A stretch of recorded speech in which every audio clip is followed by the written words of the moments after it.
Hello and welcome to NPC. That stands for Next Portable Console. It's the show about the games we take with us. I am Brendon Bigley. As always, I'm here with John Voorhees. Hey, I'm John Voorhees, as always, and forever. And as usually, but as close to always as possible, I'm here with Federico Vitici. Yes. I don't want to commit to forever, like John said. You never know. Life can be unpredictable. There's a chance, Federico, that we get a portable console that's so good we don't need a next one. And that's why we can't commit to forever. Can you imagine that? Can you imagine like the ultimate console? The end game console, yeah. Yeah, maybe when they make quantum computers like a reality, we're gonna have quantum handhelds. Yeah. And like it doesn't matter because I don't even know what I'm saying. I tried so many times to read and you know those articles like quantum physics and quantum mechanics explained like for dummies. And I tried, and I think I'm like a layer below the below the dummies. Yes. Like, I can get through the split electron experiment. Yes, that's where I stopped. Though. That's always where I stopped too. Yeah, and then the more research you do about that, the more it seems like it's kind of been like popular scienced into everyone misunderstanding it anyway. So basically, we know nothing. Yeah. Right. Yeah. Right. So anyway, yes, I don't know what we're talking about quantum, but we have some follow up. I completely forgot about this. John, what is the Steam Deck Folio? Is that? Is that Steam the Deck Folio? The thing you had? That what? The accessory that you showed off like a couple of months ago? Yeah, like three or 4 weeks ago. It attaches magnetically to your Steam Deck. Yes. It wraps around, and then it has two little hooks that go around your thumbsticks to protect them in your bag. And at the time, I had gotten mine from the Kickstarter campaign, but they didn't have a website up. Now they have a website up, so anybody can buy this. It's I off the top of my head, I think it's $30, But yeah, I mean, there's a website, and I'll put the link in the show notes so everybody can see it. It's should be pretty easy to get now. Nice. Can I give a quick PC handheld follow up also from last week? Yes, please. I finally got the full screen experience on Windows to work. Ah, you got it to work. Okay. Oh, I thought you were having trouble just yesterday. That only took you 2 weeks. Yes, but just yesterday I was having issues, and then last night I finally got it to work. I don't know how, really. You know, as I was mentioning last week, the Reddit thread that I was following said, if you're lucky, it'll just show up eventually. Yeah. And last night I restarted the Ally again, and it just showed up. It was just there. It was just there suddenly. So I switched over to it, and let me tell you, I'm really enjoying my 1 to 2 frames extra of performance that I'm pushing out of the Ally X. Nice. No, honestly, it's really nice. I'm really surprised by it. I think the big thing that a lot of people will push back against is just the like number of ads and Xbox and Microsoft things that are being pushed at you. Because like the sidebar is like, here's Game Pass. Here's your Xbox library specifically. Right. Here's a bunch of notifications for like the Microsoft store. And then here's all of the games that you have downloaded across all of your platforms. Is the Copilot AI gaming thing in your face too? It's not in your face, but when you bring up the game bar, it's one of the options. So on the Ally X, which I think is really smart, we talked about this a little bit last week, but it brings up Armory Crate as the first thing. And Armory Crate is like the thing that manages basically everything about the Ally X. So that's where you can change like the TDP and the brightness and basically anything you want, like controller inputs and all that kind of stuff. That's the first thing, which is nice. And then the next thing is like Xbox stuff. And then there's Edge in case you want to like look up, I guess, a guide while you're playing. And then if you don't want to look up a guide, Gaming Copilot is there for you. God. Got it. Which I'll be honest, I went to out of curiosity and it didn't even load, so I was like, fine, and I'll just probably never look at it again. Right, give it one shot and nothing happens. I'm gonna give it some more time and then talk about it more in depth eventually. I literally just like got it to work and then played 3 hours of Ball Pit yesterday, so I haven't really experimented with it as like the front end yet, but it's honestly better than I thought it was gonna be. Just from go. Going back for a second to the gaming folio, it's $40. I just want to clarify that I was wrong. It's not 40 bones. Yeah. The other bit of follow-up that I had is that Mechanism is still working on its Switch 2 base case, is what they call it. They had originally, the day the Switch came out, Yeah. the Switch 2 came out in February, they announced this and said coming in the summer. Well, they sent out an email to everybody who had kind of signed up on their email list saying that, you know what, it's actually taking us a little longer to get the engineering right, to get the parts right, and they're still in the testing phase.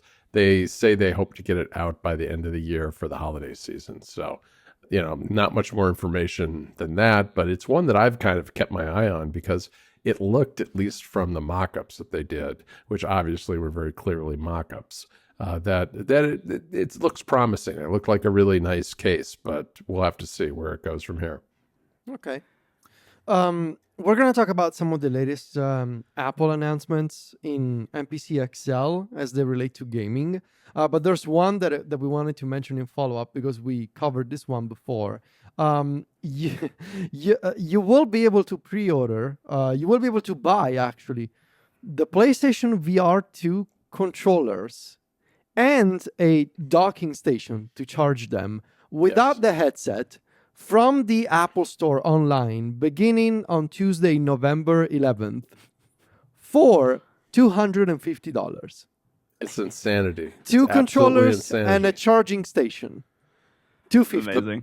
The PSVR 2 is $400, okay, just for context. And it does not come with the charging dock. So you're getting that as, quote, a bonus. An added bonus. Love it. Wow. But I was floored when I saw this, really, because I mean, 150 would have been a lot, but I could have seen some people doing it. 100, I would consider it, but 250, that's really off the charts, I think. Yeah, I mean, it's a money. controller. What should it cost? $30? It's a controller. It's a controller, all right? I mean, yes, it's one for Well, each hand. it's technically two controllers. That's what I said. Yeah, one for each hand. And you don't really need, I think it's kind of egregious to throw in the charging dock if it's going to be this expensive, because the charging dock is a separate $50 purchase on Sony's website. You don't need it. You can just use the USB-C cable. So, they're clearing out their dock inventory too, because obviously people aren't buying the docks. Yeah. Anything to move PSVR 2 units at all, I think, in general. Because, I mean, that kind of was dead on arrival for Sony. But I think this is just a non-starter. I mean, Here's the question. Do we think that globally on this planet there are more Vision Pro users or PlayStation VR 2 users? PlayStation VR 2 users by far, just because of the cost. Yes, I think. I think It's a- by it's far, like and I a think 10. both numbers are much lower than we think they'd be. yes. Yes. Yes. They're both small numbers, but there's Yes. still probably 5x, 10x Sony PlayStation VR 2 Yeah. users. I can't believe still that they didn't make VR 2 backwards compatible with games from VR 1 like that. No joke, I would have bought one if that were the case, and then they didn't do it, and then that means I can't play Skyrim in VR 2 anymore. So why am I even here, folks? What a match made in heaven, though, right? These two products. It's Seriously, yes. it is quite fitting that this is the partnership that is happening right now. I suppose so. I don't know. It's to a degree. I'm like, why would you even bother? Why even bother, really, at this kind of price? Yeah. I don't know. We're going to talk about the Vision Pro. There is technically a new Vision Pro with the M5, but we'll talk about that in XL. We have some news to get to. I wanted to mention something that I've been keeping an eye on, which is new eGPUs based on Thunderbolt 5. And we've been covering a bunch of these. Razer has their enclosure. This one is slightly different in that it's an all-in-one box. So Gigabyte, with their Auros series, they've been making these boxes for a while. They're essentially eGPUs that are not just the enclosure, they actually have the graphics card inside. And this is their take on the 5090. It's the RTX 5090 AI box, because sure, you can also use it with AI. It's a very compact Thunderbolt 5 enclosure with a 5090 desktop inside. Has a built-in PSU, which is cool. Liquid cooling, which is also very nice. I was not expecting to see water cooling, but I guess it's necessary because given that it's so compact and that they stuffed both a PSU and a 5090 inside and Thunderbolt 5, liquid cooling is probably for the best. So it doesn't melt. Yeah. You also have Ethernet and USB, which is not obvious, especially Ethernet, for the low price of $3,000.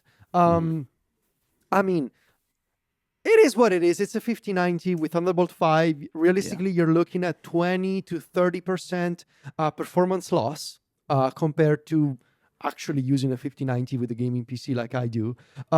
Much, much better, obviously, than it used to be with Thunderbolt 4, where you could even have 50% performance loss. So even just having, yes, you're losing 20% of a 5090, but if you're the kind of weirdo like I used to be, where you want to have a box and then run a long cable so that technically you can play with the 5090 from your bedroom, even though the box is like in a completely separate room of the house, then yeah, maybe it's worth it for you. And if anything, it shows the power of Thunderbolt 5 when it comes to, stuffing even more data in that controller, in that port. So that's cool.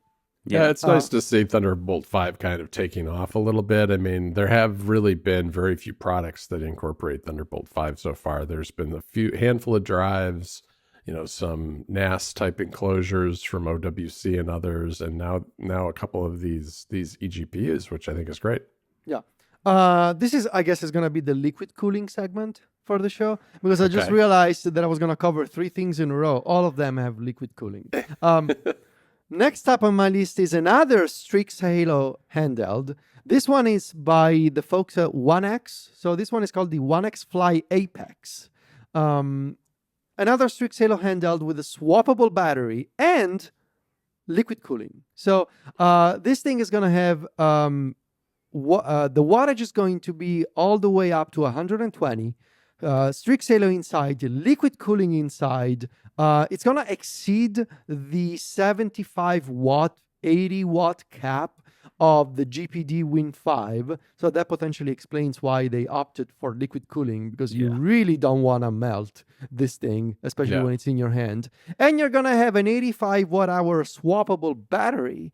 Now, is the battery attached, or is the battery...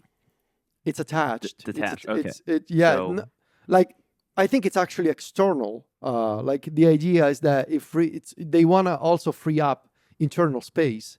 No, that's what I mean. It's also external. Okay. Yeah. So all these companies are all sort of converging around the same idea. Like, we're gonna make high budget premium handhelds with Strix Halo, but they're gonna run hot. And we have no room to spare for the battery anymore. And we're going to ask you most likely $2,000 for these ones. Yeah, and the battery from a heat standpoint might have been a bridge too far too. Just, despite separate and apart from the heat and the size and all that stuff. What's also especially nice here, you have an 8-inch, 120 hertz display with variable refresh rate, and its native landscape orientation. So it's not like a portrait screen repurposed for a handheld. It's a native landscape display. Yeah, there's no price on this yet, is there, Federico? No price, and actually just a teaser, just a first teaser of this product. I mean, here we are talking about many $1,000 handhelds after complaining about the $250 Vision Pro controller. But hey, I feel a little bit like a hypocrite at this point in this segment. But I'm not going to buy it. Just to be clear. I'm not either. I'm not going to buy it, but also it still costs, half the price of a Vision Pro almost, and you don't have to put it on your face. And you don't have to buy controllers for it because they're built in. They come with it. Imagine that. But the liquid cooling train doesn't stop, guys. Because we are now on the cusp, potentially, of seeing liquid cooling become a thing, not just in handhelds, but also in smartphones. Our longtime friends of the show, the folks at Red Magic. Yes. Our buddies. Our buddies at Red Magic. Yeah. Which, for those who maybe haven't been following NPC for a long time, I used to have one of these premium Red Magic Android gaming phones. Red Magic is itself like a subsidiary brand of Nubia, a Chinese manufacturer of other smartphones and tablets. The Red Magic line is for capital G gamers. So the 11 Pro, their next Snapdragon 8 Elite Gen 5 smartphone, will have liquid cooling and a fan for additional active cooling that is going to spin at 24,000 rotations per minute. So that's a really fast fan. Plus, there's going to be a version of liquid cooling inside a phone. So the folks at Red Magic are moving straight from vapor chamber to the liquid cooling. Like, why use gas if we can just get straight back to liquid? Forget about evaporating the liquid. We're just gonna keep it liquid, and we're gonna cool the phone. Interesting. I mean, if anything, I like that these companies are pushing the boundary of what's possible on a phone. Because look, we make fun of it, but Red Magic was doing the vapor chamber thing like 3-4 years ago, and now look at Apple making a big deal out of the vapor chamber in the 17 Pro. Right. At some point, somebody's gonna ship one of these with an ice bucket included, so that you like put the phone in an ice bucket and you have a separate controller to keep it cool. I don't know. I mean, it's a little bit like the thing I showed off last week. I mean, there's all kinds of things people are doing to try to keep devices cool. But yeah, it says here that it's IPX8 water resistance too, which is barely water resistant, I think. I think that's pretty low. They also have an under-display selfie camera. So that is, like, this phone is very much on the bleeding edge. You have an under-display selfie camera and 5 cameras in the back of the phone. Remember when it used to be 1, and then we did 2, and then we did 3. Now some companies are doing 4, while Red Magic is doing 5. So we're doing 5 cameras. How much do these phones usually go for?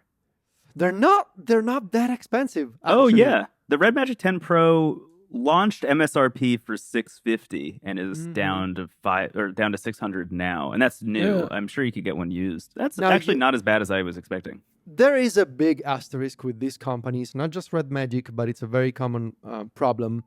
They do sell premium components for a not so crazy price point, but you have to understand that by using these phones, you are potentially giving up on a network of technical support, retail stores, any kind of assistance. This is like a common comment that I've heard from people on Reddit. If it breaks, you're kind of finished, if right? it breaks, you're kind of screwed, to be honest. So you are getting a premium gaming phone with incredible specs for less than $1,000, which I know it sounds crazy, but it is what it is. It's unheard of when you talk about Samsung or Apple or anybody else. But forget about going to the Red Magic store nearby if your screen breaks, or getting one of these. I actually wanted to ask you guys about this. Do you guys have in America? Do you have this like unofficial repair shops? Sure. Oh yeah, everywhere. There's this one in Italy called the iPhone Clinic. Perfect name. Yeah. That is so popular, and like they brand themselves like an official thing, which is super against the law in theory, but it's so popular as a chain. Anyway, forget about going to the iPhone Clinic if your Red Magic phone breaks. So you got to keep that in mind. I would think the iPhone Clinic is for people who've suffering from too much screen time, not a cracked screen. Yeah. Wow. Yeah. Check me in. I have a permanent residency there. John, what's going on? I see we have some other handheld news. Yeah, we do. We have some that are actually not going to break the bank. We have the Magic X 135, which is available for pre-order as of about, earlier this week. It's a strange device because it has 2 D-pads, which, as I understand it, is designed to support vertical play. Arcade style. Oh, I get it.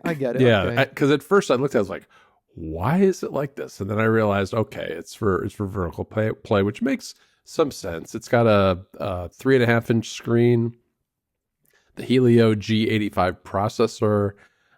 It's got Hall sensor sticks, and it's running Android 12. So this thing runs between $60-ish and $75, depending on the storage and the RAM you get.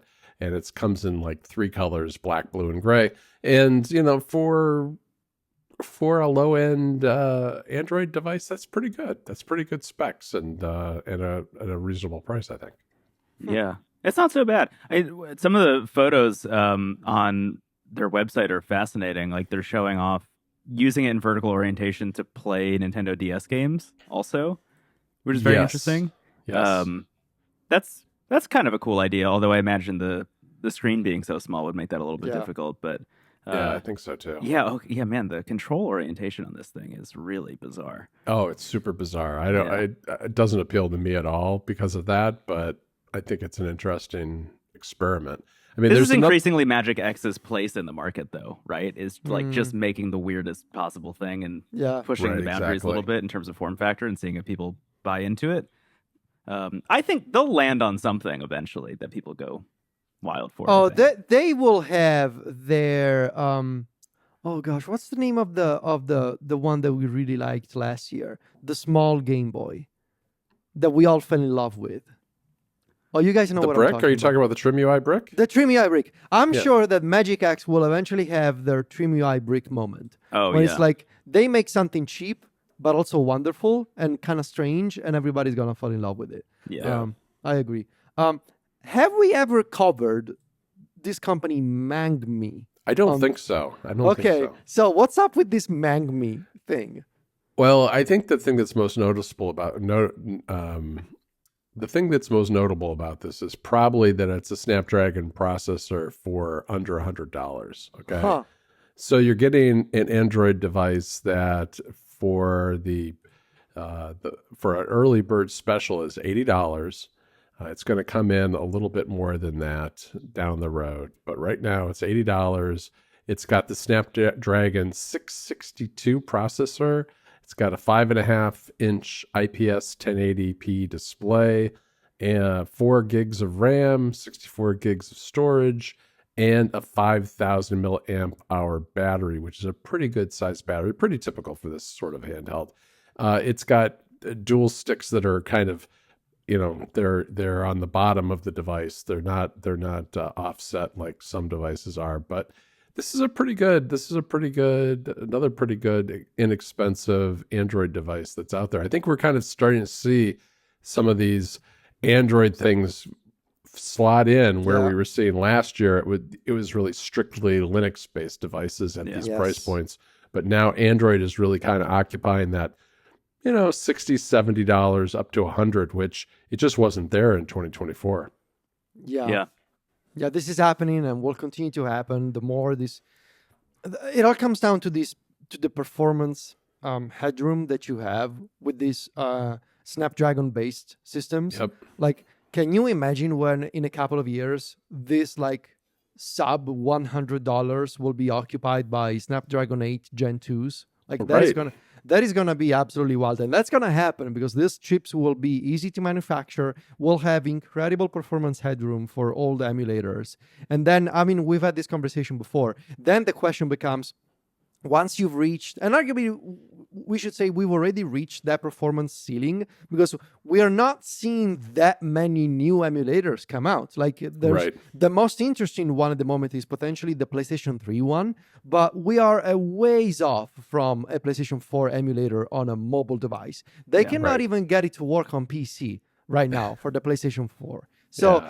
we are it's gonna come a time where you will be able to play PlayStation 2 upscaled on an Android handheld that is gonna cost you less than $100. That's potentially gonna happen in 2027, 2028, and that's potentially why these other companies are trying to push the boundaries of the bleeding edge with like even more powerful handhelds, because they have realized that the uncharted territory is no longer the previous emulators, but the new stuff like Windows and Steam.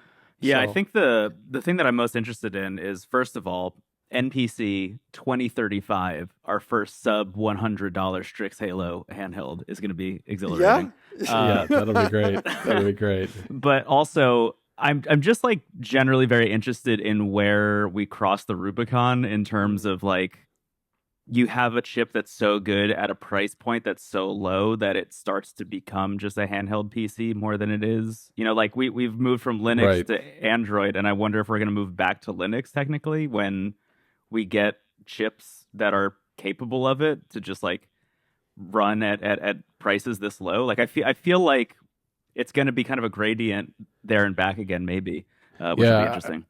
I think another aspect of this is that we're going to start seeing that it's not so much the CPU that's driving this lower end market, but it'll be the cost of the storage and the RAM, because those things are going to be necessary for bigger games and more recent systems, and that is going to be kind of where the trade-offs come in terms of what the price of these things can be, is how much RAM and storage can you get under $100 as opposed to what chipset do you have. Yeah. And if anything, long term, it's more realistic to imagine that it's gonna be hard to come by small amounts of RAM, because when every phone will ship by default with 8 gigs of RAM or 12 gigs of RAM, like imagine 10 years from now, I don't think it's I don't think it's crazy to imagine that it's gonna be hard in the supply chain to find modules of 1 or 2 gigabytes of RAM. Or 64 gigs of storage at some point too, right? I mean, that's going to drop off the chart as well at some point. Yeah. So, in the long arc of time, things will be interesting, as always. Before we go, I want to talk about some of the first reviews that we have seen for the ROG Xbox Ally and the ROG Xbox Ally X. They're not good. They are not. So The Verge, I was checking out Sean Hollister's review. They gave a 4 to the base model ROG Ally and a 6 to the Ally X. And the base model Ally is rough. That thing is just it shouldn't even be on the market realistically. Worse performance than the cheaper Steam Deck. Unintuitive, half-baked Windows UI, lots of bugs at launch, cannot trust it to sleep, wake, or charge unattended. Or charge is wild. Yeah, it really is. What are we even doing here? But I keep seeing this thing where supposedly in the US, this product is sold out at the moment. I have seen multiple posts on social media saying that if you wanted to get one at Walmart, for example, they were sold out until December. Same on the Xbox website. So I think there's going to be an interesting used market for this handheld. Very soon, probably. Probably very soon. Or they just didn't make very many of these. That's the other possibility. That is also, it's easy to sell something out if you only make, I don't know, 1,000 across the entire United States. Yeah. Probably not 1,000, but like for sure less than 1 million. 2,000. Yeah. I think the thing that really, of all these reviews, I mean, my biggest takeaway truly is like, just get the ROG Ally X if you want the Xbox Ally X, because the jump from the Z1 Extreme to the Z2 Extreme is just not worth it. Not worth the price. I mean, the price is bananas for this thing also. But the thing that really stuck out to me was Bob Wolf from Wolf Den's review, where he was basically like, yes, the ergonomics are significantly better, but it comes at the cost of this thing being like huge. Like, it's a gigantic device. And that was the thing that I was most curious about, I think. Like, I'd say the price was the same or roughly the same between the Ally X and the Xbox Ally X. Like, there was a world in which maybe I would have made the jump, probably just for the show. But the thing that would have driven that jump for me was the ergonomics. Like, the fact that it looks and feels more like a controller is interesting. But, oh my God, the size of it is wild, especially compared to the one that I'm already using. Yeah, it's these giant prongs that come off the side and kind of dip down there. Yeah, it's a big device. At that point, get the Legion Go 2, you know? Yes. Well, it's still going to be double the price almost. But apparently the grips are great. The grips feel great. Speakers are good. The Ally X version is obviously better, but like Brendon said, you're looking at a 15 to 20% improvement, you know, when it comes to performance and frames compared to the Z1 Extreme. So we all knew that the Z2 Extreme was not gonna be hot and exciting this year, and this is further confirmation of that.